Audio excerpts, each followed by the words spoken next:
నిలువని జర్నీ ఏమైనా బోర్ కొడుతుందా? అదేం లేదు సార్. లేకపోతే నా కంపెనీ బోర్ కొడుతుందా? అది కూడా ఏం లేదు సార్. అయితే నీ మౌనంలోనే నేను మాటలు వెతుక్కోవాలంటావా? అబ్బా అది కూడా ఏం లేదు సార్. నాకు తెలిసి నిలువని నీకు జర్నీ బోర్ కొడుతున్నట్టుంది. అయితే ఓ పని చేద్దాం, డ్రైవింగ్ నేర్పిస్తాను, నేర్చుకుంటావా? సరదాగా వచ్చాం, క్షేమంగా ఇంటికి వెళ్ళాలంటే నేను ఆ స్టీరింగ్ ముట్టుకోకుండా ఉండడమే మంచిది. ఓ, ఏది ఎక్కడ ముట్టుకోవాలో ఎలా పట్టుకోవాలో చెప్పడానికి నేనున్నాను కదా.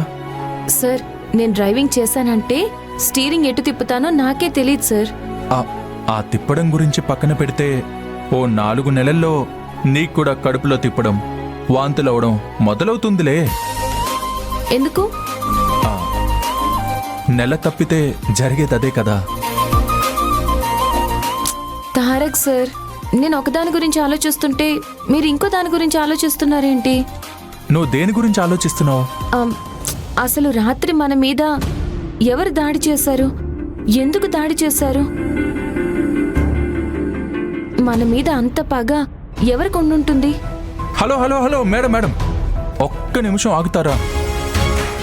మీరు అన్ని ప్రశ్నలు ఒకేసారి అడిగితే నేను సమాధానం చెప్పడం చాలా కష్టం కదా. సరే చెప్పండి సార్, వాళ్ళు ఎవరై ఉంటారు? వాళ్ళు ఎవరో, ఎక్కడి నుంచి వచ్చారో, ఎందుకు మన మీద అటాక్ చేశారో అవన్నీ నేను ఖచ్చితంగా కనుక్కుంటాను.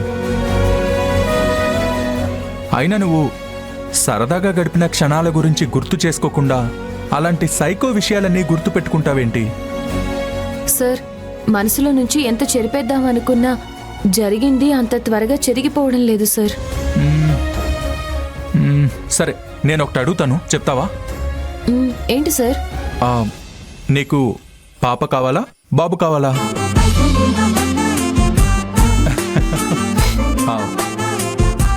నిలవేణి, అడిగేది నిన్నే. పాప కావాలా, బాబు కావాలా? మీ పోలికలతో పాపైనా బాబైనా నాకు ఓకే సార్. హే, నాకైతే మాత్రం పాపే కావాలి. కాదు కాదు కాదు, పాపలు అంటే కవలలు, అది కూడా నీ పోలికలతోనే కావాలి. తారక్ సార్, దయచేసి అలా నొక్కి నొక్కి చెప్పకండి, నాకు సిగ్గేస్తుంది. ఇంకా నువ్వు సిగ్గుపడే స్థాయిలోనే ఉన్నావా? సిగ్గు దాటేసి మనం చాలా దూరం వచ్చేసాం. ఆ విషయం నీకు అర్థమవుతుందా? మీరేంటి బాబు మగాళ్ళు, సిగ్గుని చిటికలో వదిలేస్తారు. మా ఆడవాళ్ళు అలా కాదు. సిగ్గు అనే బరువుని చీరలో చుట్టుకుని జీవితాంతం భరిస్తారు. చివరిదాకా ఆ సిగ్గుతోనే సావాసం చేస్తారు. అవునవును, ఆ సిగ్గునే అప్పుడప్పుడు అడ్డగోడగా కట్టేసి మా అబ్బాయిల్ని పక్కకు రాకుండా ఆపేస్తారు. ఇక నుంచి ఆపలేండి తారక్ సార్. Good girl. ఇంతకీ నిలవని, ఇంతకీ అసలు విషయం చెప్పడం మర్చిపోయాను. ఏంటి తారక్ సార్? ఇంటికి వెళ్ళాక మన మధ్య జరిగిన హ్యాపీ మూమెంట్స్ గురించే నువ్వు అందరికీ షేర్ చేయాలి. కానీ ఆ సాడ్ మూమెంట్ గురించి అసలు ఎవ్వరికీ షేర్ చేయకూడదు, అర్థమైందా? అబద్ధం చెప్పాలా సార్? అబద్ధం చెప్పమని నేను చెప్పట్లేదు, నిజాన్ని దాచమని చెప్తున్నాను, అంతే. అంటే తారక్ సార్, నిలవేణి, ఆ సాడ్ మూమెంట్ గురించి నువ్వు డాడీకి చెప్తే డాడీ చాలా బాధపడతారు. కానీ మిగిలిన వాళ్ళందరూ సంతోషపడతారు. వాళ్ళు సంతోషపడ్డం నాకు ఇష్టం లేదు. నాన్న బాధపడ్డం అంతకన్నా ఇష్టం లేదు. ప్లీజ్ దయచేసి అర్థం చేసుకో, సరేనా? సరే. ఓకే.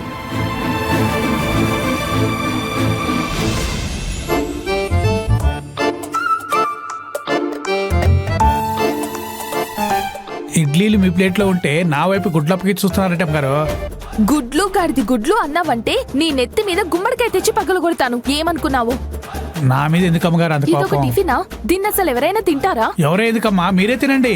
తెలివితేటలు చూపించావంటే తొక్క తీస్తాను. రండయ్య గారు కూర్చోండి.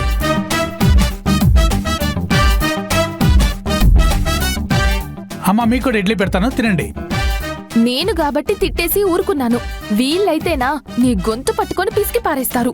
ముందు జాగ్రత్తగా చెప్తున్నాను, ఈ ఇడ్లీలు వాళ్ళకు పెట్టకు. కాంచనమ్మ గారు, నిమిషమ్మ గారు అలాగే అంటారు. ఈ ఇడ్లీల్లో ఇంత పల్లి చెట్టు వేసుకుని తినండి, ఆ టేస్టే వేరు. అబ్బబ్బబ్బా భలే ఉంటుందండి. నిమిష అంత ఖచ్చితంగా చెప్తుందంటే ఆ ఇడ్లీలు ఏవో డెడ్లీగానే ఉండుంటాయి. మేము తినం. మీరు కూడా ఏంటయ్యా, ఇది లైవ్ ఇడ్లీ, తినండి.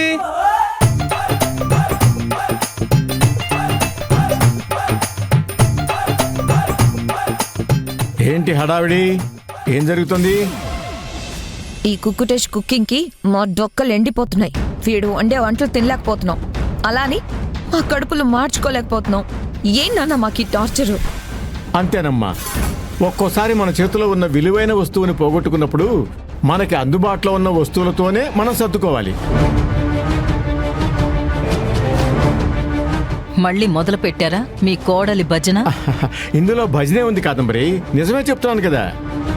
కొంతమందికి నిజాలు చెప్తే నిష్ఠూరంగానే ఉంటాయి మావయ్య గారు.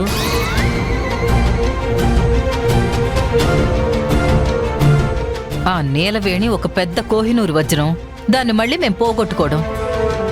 దానికి ఎన్ని మెరుపులు దిద్దినా అది నా దృష్టిలో మట్టిగడ్డే కానీ మాణిక్యం ఎప్పటికీ కాదు.